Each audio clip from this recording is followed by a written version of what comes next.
ফারজান আঞ্জুম আপনি লিখেছেন, বিশ্ববিদ্যালয়ের ক্যাম্পাসে ছেলে মেয়ে একত্রে ইফতার করে, এ ব্যাপারে শরীয়তের বিধান জানাবেন। বোন ফারজান আঞ্জুম, বিশ্ববিদ্যালয়ের ক্যাম্পাসে হোক কিংবা কোনো ক্যান্টিনে হোক বা অন্য কোনো সাধারণ জায়গায় হোক, ছেলে এবং মেয়ে, নারী এবং পুরুষ একত্রে বসে যদি ইফতার করেন, তারা যদি গায়রে মাহরাম হয়ে থাকেন, তাহলে সেটি একটি নাজায়েজ এবং গুনাহের কাজ। কারণ একত্রে একই টেবিলে চেয়ারে শেয়ার করে তারা বসে পাশাপাশি ইফতার যদি করেন, তাহলে সেক্ষেত্রে শরীয়তের পর্দার বিধানকে তারা লঙ্ঘন করছেন।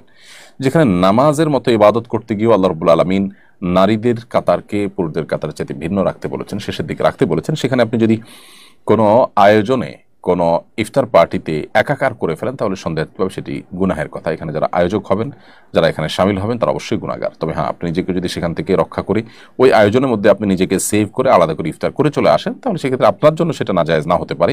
কিন্তু আয়োজক এবং এই ঢলাঢুলিকে যারা সাপোর্ট করেন, সমর্থন করেন বা যাদের সাথে সামিল হয়েছেন, তারা অবশ্যই গুনাহগার হবে। কেন শরিয়াত পর্দার এই বিধানের কথা বলে, কেন আল্লাহ রাব্বুল আলামিন এই নির্দেশ দিয়েছেন আমাদেরকে, সেটা আমরা হাড়ে হাড়ে টের পাচ্ছি আমাদের সমাজে নানা অস্থিরতার যে সংবাদ আছে সেগুলোর মধ্য দিয়ে। বিধায় এই সমস্ত ক্ষেত্রে আমাদের সতর্ক থাকতে হবে এবং কোনোভাবেই তথাকথিত আধুনিকতার নামে, তথাকথিত মুক্তমনা হওয়ার নামে আমরা আল্লাহর সীমানা ছাড়ানোর যে আপনার দুঃসাহস, সেটা আমরা করতে যাব না। আল্লাহ আমাদেরকে তৌফিক দান করুন এবং বিশ্ববিদ্যালয় ক্যাম্পাস সহ অন্য যে কোনো জায়গায় যদি কোনো ইফতার আয়োজনে নারী পুরুষ একসাথে থাকে, তাহলে নারীদের জন্য আলাদা আয়োজন থাকবে, পুরুষদের জন্য আলাদা আয়োজন থাকবে। প্রয়োজনে তারা ভিন্ন কোনো হলরুমে থাকবেন, পুরুষ আরেকটা হলরুমে থাকবেন বা পার্টিশন থাকবে। যে কোনোভাবে পর্দা বিষয়টাকে নিশ্চিত করতে হবে। আর না হলে করছেন ইফতারের আয়োজন, একটা ইবাদত, কিন্তু সেই ইবাদতটা যদি আপনি মন মতো করেন, আল্লাহর বিধানকে লঙ্ঘন করে করেন, তাহলে সেই ইবাদত হবে না, সেটা বরং গুনাহে পর্যবসিত হতে পারে। এরপরে প্রশ্ন হলো, আজকাল সাহারি পার্টির প্রচলন বেশ জোরে সোরে শুরু হয়েছে, এ বিষয়ে শরিয়ার দৃষ্টিকোণ জানাবেন কি?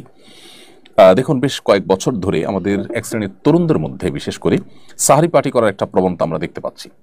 তারা ভোর রাতে বিভিন্ন রেস্টুরেন্টে একত্র হন এবং সেখানেও নারী পুরুষ এবং ছেলেমেয়েরা তারা একত্র হয়ে বসে খাবার দাবার গ্রহণ করেন।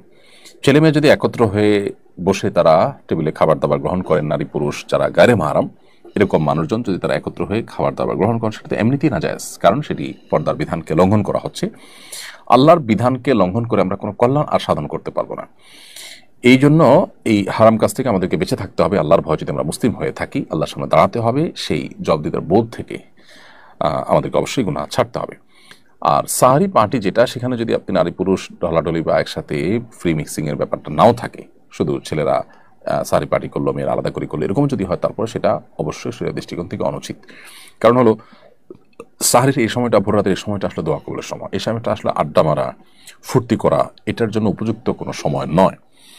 যদি কোনো কারণে বন্ধুবান্ধব একত্র হয়েছে, সাহারি করেছে, সেটাকে আপনি সাহারি পার্টি নাম দিলেন, সেটা ভিন্ন বিষয়। কিন্তু ইন্টেনশনালি এই টাইমে বাসাবাড়ি থেকে বের হয়ে রেস্টুরেন্টে যে আনন্দ ফুর্তি এবং আড্ডাবাজি করা, সেটা অবশ্যই এই সময়ের যে মর্যাদা, এই সময়ের যে তাৎপর্য, তার সাথে যায় না। ভোর রাতে আল্লাহ রাব্বুল আলামিন বান্দাকে ডেকে ডেকে তার গুনাহগুলো মাফ করান, তার প্রতি অনুগ্রহ করেন, তাকে বিভিন্ন তার চাওয়াগুলোকে পূরণ করে থাকেন। বিধায় এই সময়টা ইবাদতের সময়, দোয়ার সময়, এই সময়টা আসলে আড্ডা মারার সময় নয়।